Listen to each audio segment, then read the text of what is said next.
അമേരിക്കയിലെ ഒരു Providence municipal കോടതിയിലാണ് കഥ നടക്കുന്നത്.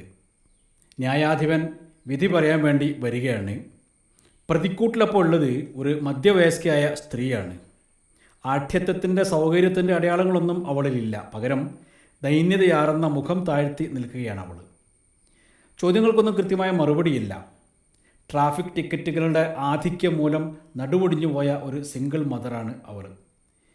ഒരു ന്യായാധിപൻ്റെ കാർക്കശ്യമൊന്നുമില്ലാതെ, ഗൗരവമില്ലാതെ, തികഞ്ഞ സൗമ്യനായി ഒരു പിതൃ വാത്സല്യത്തോടു കൂടി ന്യായാധിപൻ ചോദിക്കുകയാണ്, മാഡം എന്താണ് നിങ്ങളുടെ പ്രശ്നം, അത് പറയാമോ?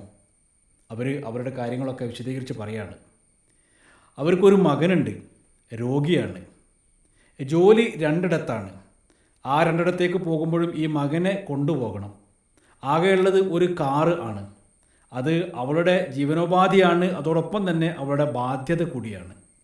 ഓരോ സ്ഥലത്തെത്തുമ്പോഴും അത് പാർക്ക് ചെയ്യാനുള്ള സ്ഥലം കിട്ടില്ല.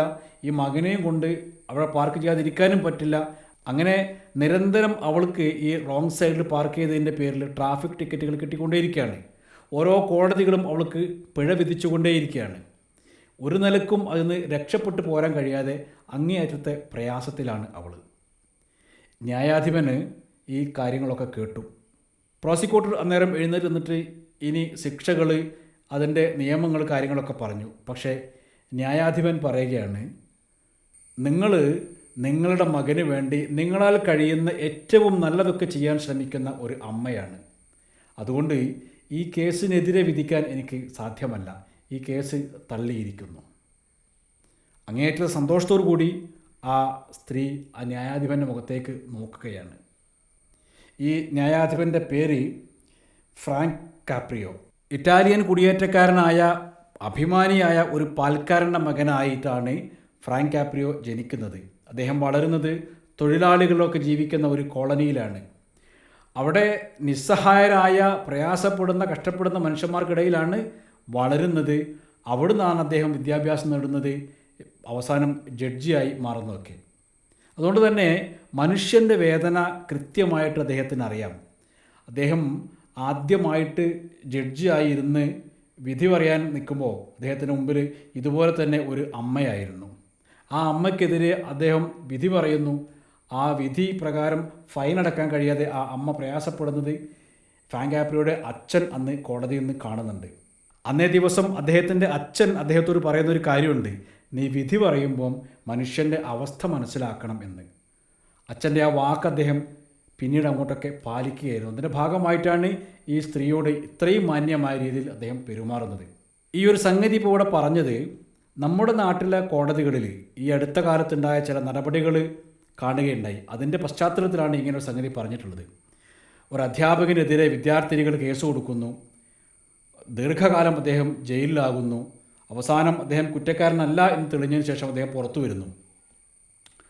അദ്ദേഹത്തെ കുടുക്കിയത് ഒരു MLA നേതൃത്വത്തിലാണ് എന്ന് അദ്ദേഹം പറയുന്നു. ഇപ്പോൾ ഫ്രാങ്ക് കാപ്രിയോ പോലുള്ള ഒരു ജഡ്ജിയാണ്, അദ്ദേഹത്തിൻ്റെ മനസ്സിലുള്ള ഒരു ജഡ്ജിയാണ് നമ്മുടെ കോടതികളിൽ വിധി പറയുന്നതെങ്കിൽ എന്തായിരിക്കും അവസ്ഥ എന്ന് ഞാൻ ആലോചിച്ചു പോവുകയാണ്. എത്രയോ കാലങ്ങളായിട്ട്, വർഷങ്ങളായിട്ട് തങ്ങൾ ചെയ്ത കുറ്റം എന്താണ് എന്നറിയാതെ എത്രയോ നിരപരാധികളായ, നിസ്സഹായരായ മനുഷ്യർ നമ്മുടെ രാജ്യത്തെ കോടതികളിൽ കിടക്കുകയാണ്. ഇന്നിപ്പോൾ ഏറ്റവും അവസാനമായി വാർത്ത വന്നിരിക്കുന്നു, പൗരത്വ സമര നേതാക്കൾക്ക് ജാമ്യമില്ല. ഉമർ ഖാലിദ്, ഷജീർ ഇമാം തുടങ്ങി 10 പേരുടെ ജാമ്യ ഹർജി ഡൽഹി ഹൈക്കോടതി തള്ളി.